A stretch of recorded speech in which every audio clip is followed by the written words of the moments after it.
Hello students, good morning all of you. I hope you all are fine. So आज हम कुछ ऐसी poem पढ़ने जा रहे हैं. Okay, today we are going to learn the poem. Okay, the title of that poem is you can see here. Okay, so आपको पता है बच्चों कि जो बर्ड्स होते हैं, पक्षी, ठीक है, वो कहाँ पर रहते हैं, उनका घर कहाँ होता है, आपको पता है? अगर हम ठीक है, हमें बहुत धूप लगती है तो हम किसके नीचे बैठते हैं, पता है आपको? तो वो होती है ट्रीज़. और हम जानते हैं कि ट्रीज़ जो है वो it is a part of nature. Okay, वो हमें जो खुशी वहाँ से मिलती है वो खुशी कोई नहीं दे सकता. Okay, because it is a part of nature and as well as it is a second form of a god. Okay, so trees जो है, आपने अब अगर आप अकेले हो और ट्रीज़ जो है उसके नीचे बैठोगे तो आपको ऐसा फील होगा कि आप कहीं अलग जगह में आ गए हो. ऐसा लगता होगा कि वो आपसे बात करना चाहती हो. और हाँ, मैं तो यही कहता हूँ कि जो ट्रीज़ होता है, जो नेचर है, उनके साथ बात करना चाहिए. ठीक है, आपको रिस्पॉन्स मिलेगा, आपको ऐसा कुछ अनहोना फील होगा जो आपने कभी फील नहीं किया है. Okay, because we need to take care of nature. Okay, so now I am going to read the poem. You just need to listen me very carefully and as well as keep your textbook with you so that you can see the content properly there. Okay, trees are for birds, trees are for children, trees are to make tree houses in, trees are to swings on. So बच्चों, हम जानते हैं trees are for birds. जैसे कि हमने पहले ही बोला कि जो ट्रीज़ है वो बर्ड्स के लिए, बर्ड्स वहाँ रहते हैं, उनका जो घोंसला है वो ट्रीज़ पे ही बनाते हैं. ठीक है, ज़्यादातर वो लोग ट्रीज़ को ही अपना सब कुछ मानते हैं. और ट्रीज़ आर फॉर चिल्ड्रन, हमें तो पता ही है कि हमें गार्डन में और जो ट्रीज़ है वहाँ खेलना बहुत पसंद होता है. ठीक है, वो सबको अच्छा लगता है, मुझे भी अच्छा लगता है. Trees are to make tree houses in. Okay, तो आपने देखा होगा कि जो बहुत सारे फॉरेस्ट हैं वहाँ पर आपको ट्रीज़ हाउसेज भी देखने को मिलेंगे. और अगर आप ट्रीज़ हाउसेज को देखेंगे सो बहुत ही अच्छा लगेगा आपको.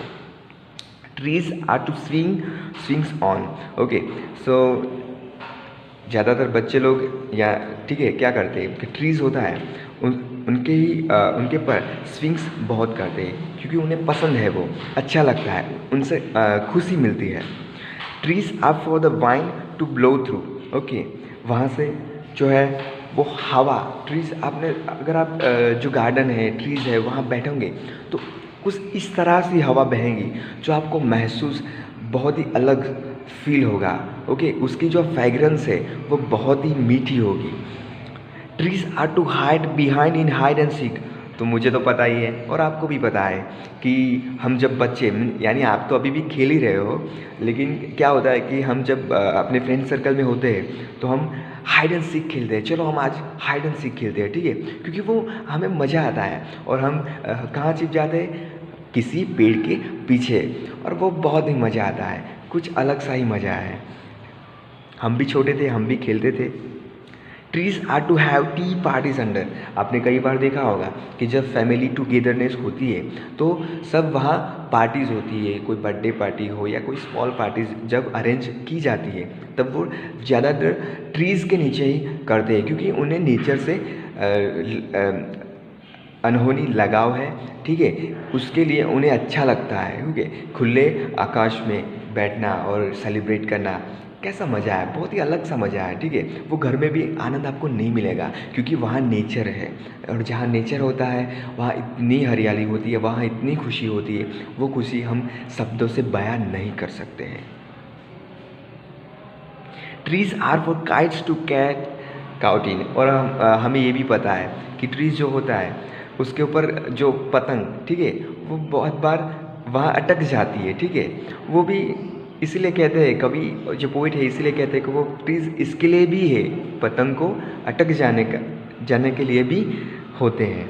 Trees are to make cool shade in summer, trees are to make no shade in winter. Okay, trees किसके लिए? समर में जो सैड है उसके लिए। अगर आप बहुत दूरी तक जा रहे हो चल के, वहाँ बहुत धूप है, समर चल रहा है, ठीक है, अगर आपको पेड़ के नीचे बैठने को मिलेगा तो इतनी खुशी होगी कि जाने तुम्हें कुछ खजाना और कुछ बहुत सारा सोना मिल गया हो, ठीक है।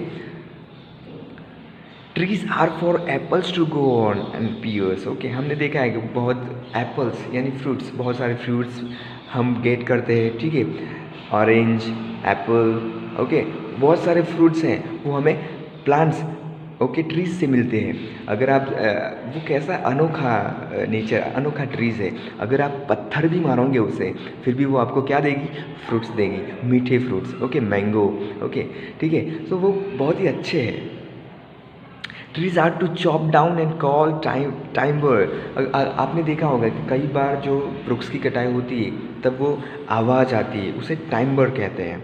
ट्रीज मेक मदर सेज, तो मदर क्या कहती है? What a lovely picture to paint. Okay, mother कहती है कि उसे पेंट करना बहुत ही अनहोनी और अद्भुत अनुभूति है।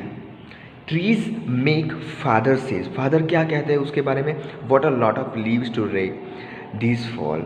ओके, फादर कहते हैं कि व्हाट अ रेक, रेक आपको पता है रेक का मीनिंग क्या होता है? कि जब जो गार्डन होता है उसमें जब सूखे पत्ते बहुत गिर जाते हैं तब वो जो गार्डनर होता है वो अपनी रेक, रेक यानी वो टूल है, it is a kind of tool, उससे वो कलेक्ट करता है, ओके, एक जगह पर कलेक्ट करता है, ओके, जो सूखे पत्ते होते हैं उनको, ठीक है। So I hope you understand everything and okay. So जैसे कि मैं यही कहना चाहूँगा एट द एंड कि हमें नेचर की बहुत टेक केयर करनी चाहिए, हमें नेचर के साथ ही रहना चाहिए, नेचर से बात करनी चाहिए, नेचर की जो पार्ट है, ठीक है, उसे सुनना चाहिए। अगर आप मॉर्निंग में उठोगे, ठीक है, बहुत पहले, तो बहुत ही जल्दी तो आपको सुनाई देगा कि नेचर का जो वॉइस है, जो म्यूज़िक है वो बहुत ही मधुर है, ठीक है। अगर शाम को अगर 6 बजे आप देखोगे तो जो एटमॉस्फेयर है बहुत ही अलग होगा, वो आनंद आपको कहीं नहीं मिलेगा, पैसा कितना भी खर्च हो वो फिर भी नहीं मिलेगा। तो I must say that take care nature and we must have to be with them always. Thank you student.